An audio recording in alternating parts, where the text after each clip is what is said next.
Welcome back, dogs. Easy to love, hard to train, and that's why we're getting tips from a local expert to find out how to make simple commands really easy to teach. Now, Kacy Hagerty headed to dogs and cat training to get the scoop.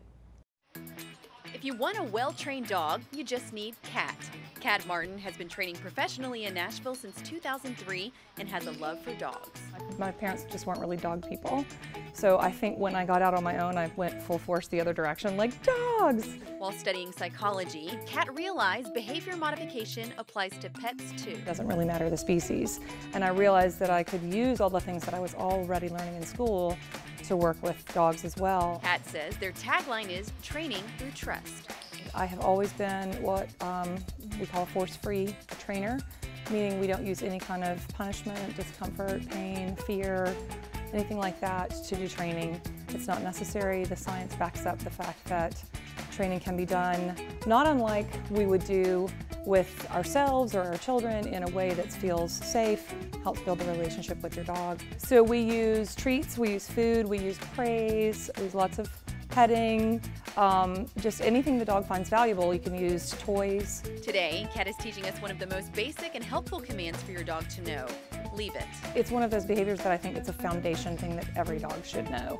It's proactive, it's interruptive, so leave it is kind of take your attention off of that. So if it's like your steak that you just cooked, or something maybe dangerous that you dropped on the floor. On the side of the road, your dogs might find a broken chicken bone or a dead animal or something you don't want them to put in their mouth. That's a great opportunity for leave it. Cat says anyone can teach their dog to leave it. All you need is a clicker and treats. So the clicker is a really great tool to get a behavior quickly. I think it's almost like having a new language you can use to communicate with the dog.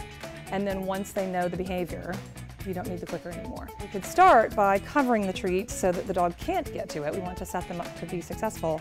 And mark and reward moving a little bit away and then moving a little bit more away. Good job, so good. What they're seeking is to hear you make the click sound because that means they're going to get a little piece of food. If they don't hear the click sound, that means they're not going to get the little piece of food, so they must have not tried the right thing and they can try something different. So that's how we extended it a little bit. Now it was my dog's turn. I brought Delzy to try it out. We got to capture the moment of her making the right choice. Uh-oh. Yeah, I always tell my kids, don't do this in sandals or flip-flops because, right there. Good girl. Good girl. So it's the cue, the click, the reward. Leave it. Oh, good girl. Good girl.